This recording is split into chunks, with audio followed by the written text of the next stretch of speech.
याजूज माजूज का जिक्र इस्लाम में क़यामत की बड़ी निशानियों में से एक है। ये एक ऐसी कौम है जिसके बारे में कुरान और हदीस में बताया गया है। याजूज माजूज कौन है? नस्ल: ये हज़रत नूह अलैहिस्सलाम के बेटे याफिश की औलाद से हैं। ये दो बड़े कबीले या उम्मतें हैं। तादाद: इनकी तादाद बहुत ज़्यादा बताई जाती है। फरिश्तों के बाद इन्हीं को सबसे ज़्यादा तादाद दी गई है। पहचान: हदीसों के मुताबिक इनके कद छोटे, चेहरे चौड़े और आंखें छोटी होंगी। ये जंगली और वहशी किस्म के लोग हैं जो फसाद और लूट मार करते हैं। मांगी हज़रत ज़ुल्करनैन ने उन्हें याजूज माजूज से बचाने के लिए दो पहाड़ों के बीच एक मजबूत दीवार सद्दे सिकंदरी बनाई। यह दीवार लोहे के तख्तों और पिघले हुए तांबे से बनी थी, इतनी मजबूत कि याजूज माजूज इसे पार नहीं कर सकते और न ही इसमें सुराख कर सकते हैं। याजूज माजूज का क़यामत से पहले निकलना। हर रोज़ की कोशिश। हदीसों के मुताबिक याजूज माजूज रोज़ाना इस दीवार को तोड़ने की कोशिश करते हैं। वे दिन भर उसे चाटते या तोड़ते रहते हैं और जब वो टूटने के करीब हो जाती है तो उनका सरदार कहता है कि बाकी कल तोड़ेंगे। अल्लाह की कुदरत से वो दीवार फिर उसी तरह बन जाती है। क़यामत की निशानी: ये सिलसिला उस वक्त तक चलता रहेगा जब तक अल्लाह उन्हें बाहर निकलने की इजाज़त नहीं देगा। जब उनका वक्त पूरा हो जाएगा तो उनका सरदार इंशाअल्लाह कहकर दीवार तोड़ने का इरादा करेगा और अल्लाह की मर्ज़ी से वो दीवार टूट जाएगी। फसाद और तबाही: दीवार टूटने के बाद याजूज माजूज पूरी दुनिया में फैल जाएंगे और ज़मीन पर बड़ा फसाद फैलाएंगे। वे हर चीज़ खा जाएंगे, चाहे वो इंसान हो, जानवर हो या सब्जियां। उनका खात्मा: जब उनका फसाद अपनी इंतहा को पहुंच जाएगा तो अल्लाह ताला उनकी गर्दनों में एक कीड़ा पैदा करेगा जिससे वे मर जाएंगे। इसके बाद दुनिया में अमन बहाल होगा। ये वाक़या इस्लाम में क़यामत की बड़ी निशानियों में से एक है जो ये बताता है कि दुनिया के आखिरी दौर में ये कौम आज़ाद होगी और बड़ा फसाद मचाएगी। तादाद इतनी ज़्यादा होगी कि वे हर चीज़ को तहस नहस कर देंगे। जिस नदी या तालाब से गुजरेंगे उसका सारा पानी पी जाएंगे और पीछे आने वालों के लिए कुछ नहीं बचेगा। वे हर इंसान, जानवर और वनस्पति को खा जाएंगे। उनकी इस तबाही से दुनिया परेशान हो जाएगी। हज़रत ईसा अलैहिस्सलाम की दुआ। उस वक्त हज़रत ईसा अलैहिस्सलाम, जो कि दज्जाल के खात्मे के बाद ज़मीन पर मौजूद होंगे, अपने मोमिन साथियों के साथ पहाड़ों या किसी सुरक्षित जगह पर पनाह लिए होंगे। वे याजूज माजूज के फसाद से तंग आकर अल्लाह ताला से दुआ करेंगे कि उन्हें इस मुसीबत से निजात दिलाए। अल्लाह का हुक्म और कीड़ों का हमला। अल्लाह ताला हज़रत ईसा अलैहिस्सलाम की दुआ कबूल करेगा। अल्लाह याजूज माजूज पर एक तरह का अजाब नाजिल करेगा। हदीसों में आता है कि अल्लाह उनकी गर्दन में एक ख़ास किस्म के कीड़े नागफ पैदा कर देगा। सामूहिक मौत: ये कीड़े उनकी गर्दनों में जख्म पैदा करेंगे जिससे वे सब एक साथ मरना शुरू हो जाएंगे। उनकी मौत इतनी तेजी से होगी कि एक भी याजूज माजूज जिंदा नहीं बचेगा। ज़मीन पर उनकी लाशों का अंबार लग जाएगा और उनकी बदबू से पूरी दुनिया भर जाएगी।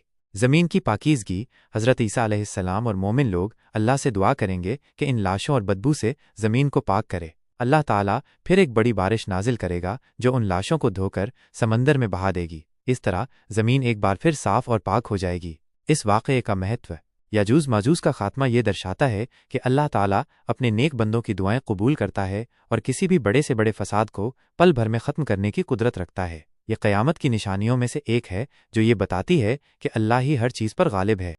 हज़रत ज़ुल्करनैन धुलकरनैन कुरान में सूरह अल-कहफ़ में ज़िक्र की गई एक बहुत ही महत्वपूर्ण और रहस्यमयी शख्सियत है। उनके बारे में कुरान में बताया गया है कि अल्लाह ताला ने उन्हें ज़मीन पर बड़ी हुकूमत और ताकत अता की थी और हर चीज़ के लिए उन्हें रास्ता यानी साधन दिया था। हज़रत ज़ुल्करनैन कौन थे? हज़रत ज़ुल्करनैन की पहचान को लेकर मुस्लिम उलमा और इतिहासकारों में अलग अलग राय हैं। कुछ उन्हें सिकंदर महान, अलेक्जेंडर द ग्रेट मानते हैं, जबकि कुछ का मानना है कि वे कोई और बादशाह थे, जैसे कि फ़ारस के बादशाह साइरस महान, साइरस द ग्रेट।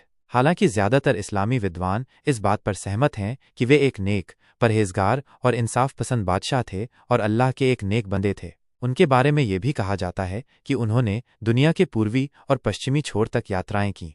ज़ुल्करनैन के नाम का मतलब दो सींगों वाला या दो ज़मानों वाला भी बताया जाता है। इसके बारे में भी कई व्याख्याएं हैं। कुछ कहते हैं कि उन्होंने दुनिया के दो छोरों पूरब और पश्चिम तक सफ़र किया, इसलिए उन्हें दो सींगों वाला कहा गया। कुछ के मुताबिक उनके ताज पर दो सींग थे और कुछ का मानना है कि उन्होंने दो बड़ी सदियों या युगों में हुकूमत की।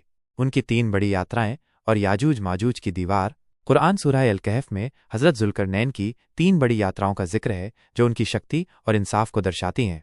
एक पश्चिम की यात्रा, वे पश्चिम की ओर गए जहां उन्होंने सूरज को एक कीचड़ वाले चश्मे या दलदल में डूबता हुआ पाया। वहां उन्हें एक कौम मिली। अल्लाह ने उन्हें इख्तियार दिया कि वे उन्हें सज़ा दें या उनके साथ नेकी से पेश आएं। ज़ुल्करनैन ने फरमाया कि जो जुल्म करेगा उसे सज़ा मिलेगी और जो ईमान लाएगा और नेक काम करेगा उसे अच्छा बदला मिलेगा।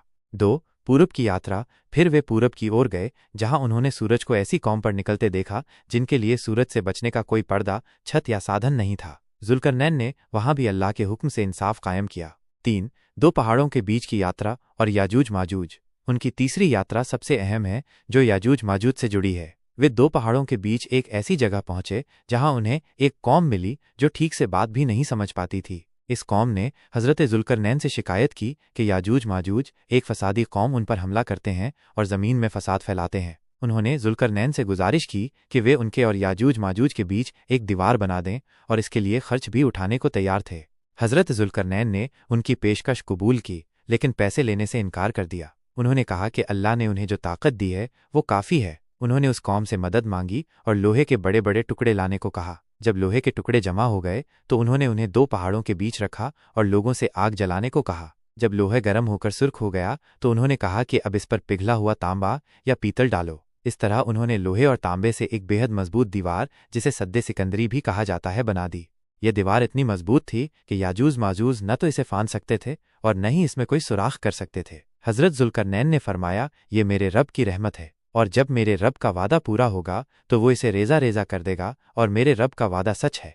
ये आयत बताती है कि ये दीवार क़यामत के करीब टूट जाएगी और याजूज माजूज फिर से ज़मीन पर निकलेंगे। हज़रत जुल्करनैन की शिक्षाएं।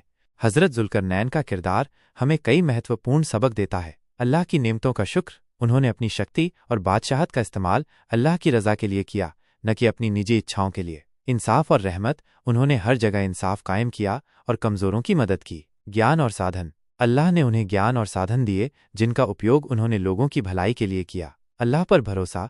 उन्होंने दीवार बनाने के बाद कहा कि ये उनके रब की रहमत है, जिससे ये जाहिर होता है कि वे हर चीज़ का श्रेय अल्लाह को देते थे। हज़रत जुल्करनैन का वाक़या हमें यह भी याद दिलाता है कि दुनिया की सबसे बड़ी ताकतें भी अल्लाह के हुक्म के मोहताज हैं और क़यामत की निशानियां पूरी होकर रहेंगी। मदद मांगी। हज़रत जुल्करनैन ने उन्हें याजूज माजूज से बचाने के लिए दो पहाड़ों के बीच एक मजबूत दीवार, सद्दे सिकंदरी, बनाई। यह दीवार लोहे के तख्तों और पिघले हुए तांबे से बनी थी, इतनी मजबूत कि याजूज माजूज इसे पार नहीं कर सकते और न ही इसमें सुराख कर सकते हैं। याजूज माजूज का क़यामत से पहले निकलना। हर रोज़ की कोशिश। हदीसों के मुताबिक याजूज माजूज रोज़ाना इस दीवार को तोड़ने की कोशिश करते हैं। वे दिन भर उसे चाटते या तोड़ते रहते हैं और जब वो टूटने के करीब हो जाती है तो उनका सरदार कहता है कि बाकी कल तोड़ेंगे। अल्लाह की कुदरत से वो दीवार फिर उसी तरह बन जाती है। क़यामत की निशानी। ये सिलसिला उस वक्त तक चलता रहेगा जब तक अल्लाह उन्हें बाहर निकलने की इजाज़त नहीं देगा। जब उनका वक्त पूरा हो जाएगा तो उनका सरदार इंशाअल्लाह कहकर दीवार तोड़ने का इरादा करेगा और अल्लाह की मर्ज़ी से वो दीवार टूट जाएगी। फसाद और तबाही। दीवार टूटने के बाद याजूज माजूज पूरी दुनिया में फैल जाएंगे और ज़मीन पर बड़ा फसाद फैलाएंगे।